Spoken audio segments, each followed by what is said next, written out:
the best option, the best thing to do is still to get up, be an adult, control your emotions, be stoic, and do the things you're supposed to do day after day. Laying in bed and doing nothing is never going to be the best option. The best option is still to go to the gym, to work hard, to run your business, to be successful. So it doesn't matter. We're talking about the different positions on the chessboard. But if the rules of the game remain the same, regardless of the position, you're still trying to win. You still have to do the same things. So does it even matter at this point? If you come along and say he's depressed because of X and he's depressed because of Y and he's depressed because of Z, and the answer to all of them is still the same thing, then I don't give a fuck why you're depressed.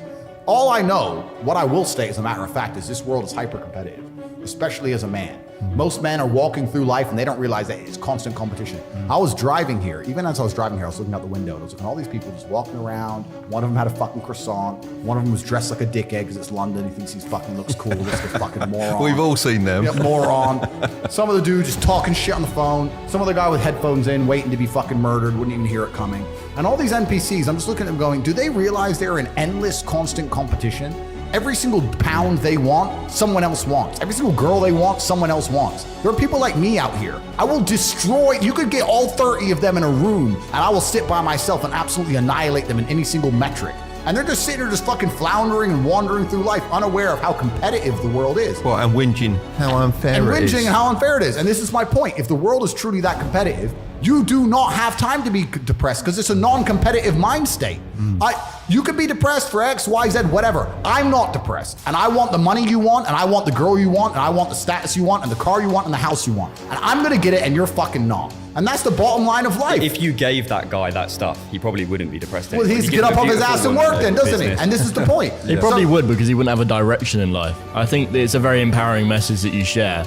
And, you know, I think if you can fix it with pills, you can probably fix it by going to the gym and doing all of these other aspects. But pills doesn't even fix it. Pills just numbs it. Mask. Yeah, masks it. Well, it's not a holistic way to treat it, is it? Whereas what you're saying is more so. Yeah, what I'm saying is you're playing a game and it's a competitive game and you need to build a mindset that allows you to be ultra competitive. And if you want to sit there and say, no, I want a non-competitive mindset, then fine. You know what you call people who do not win competitions? Losers. Correct. If you're in a gas station and it's 3 a.m. and a Lambo pulls up and a guy gets out of it, you're thinking criminal, drug dealer, gangster. Yeah. You're not thinking, he has a uni degree. Because you're not going to think that. So when you see money, people don't even associate the money they see with university. But then they go, I want to make money, so I'm going to university. It doesn't make sense. It doesn't make sense at all. So I think everybody knows that the system and the path they lay out for you is not a path that's going to lead to where you want to be.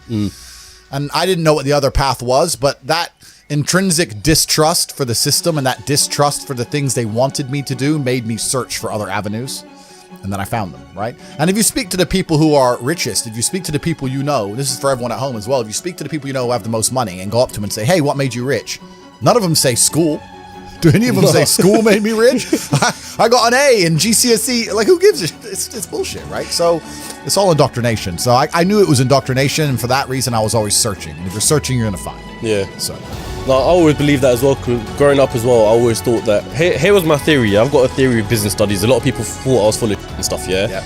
But I want to kind of hear your opinion towards it. Yeah. So I've done business studies in GCSE. In my opinion, the whole textbook, everything, the teacher, everything's full of Yep. Yeah, literally, I feel like they overcomplicate it and confuse it on purpose because they don't want entrepreneurs, right? And they want people to be stuck in the system.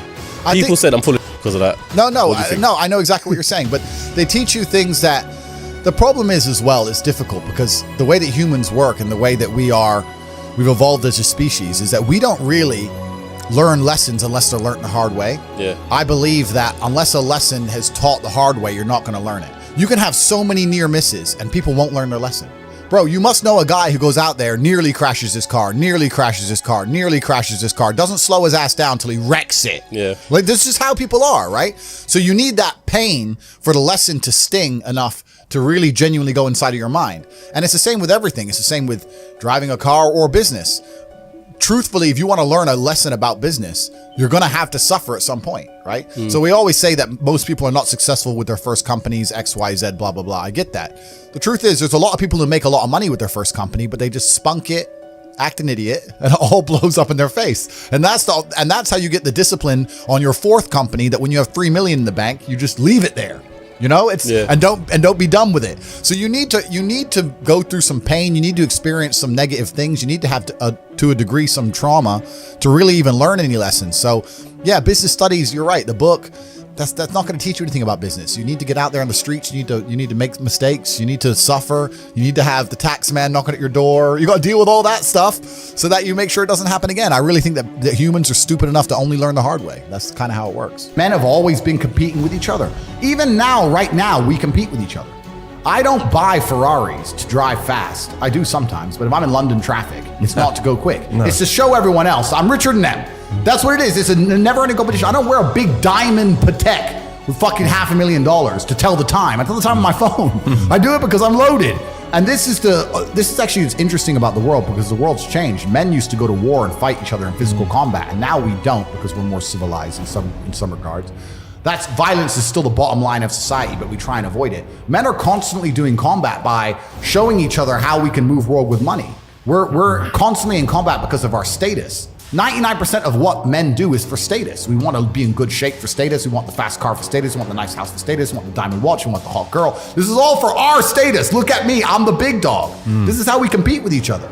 If you're going to be a dude who pretends that's not true, or be a dude who doesn't want to compete, your life's going to fucking suck. That's the reality. Do you feel like sport drilled this mentality into you? Because I used to be a competitive swimmer. I was always competing, trying to be the best, and my dad used to compete with radio-controlled models. Yep. How about you? Well, that's it. What is sport? Sport is just watered-down versions of war.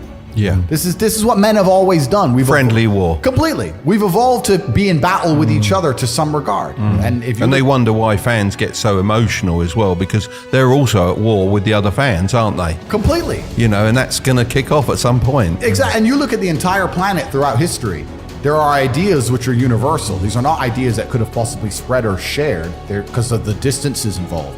It was a universal idea for the Mongols and the Chinese to fight each other, and the Aztecs and whoever else to fight each other, and the tribes in Africa to fight each other. The Europeans, the French, and the English were fighting each other. Humans have always done this. It's just like, no, I'm the boss. No, I'm the boss. Okay, then let's find out who's the boss.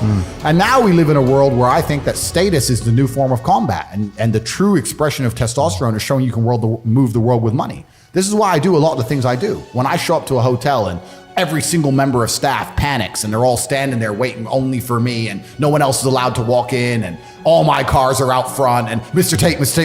That's war. That's winning. That's what it is. That's the game. And I don't have time to even accept the idea of a reality where I can't create that for myself.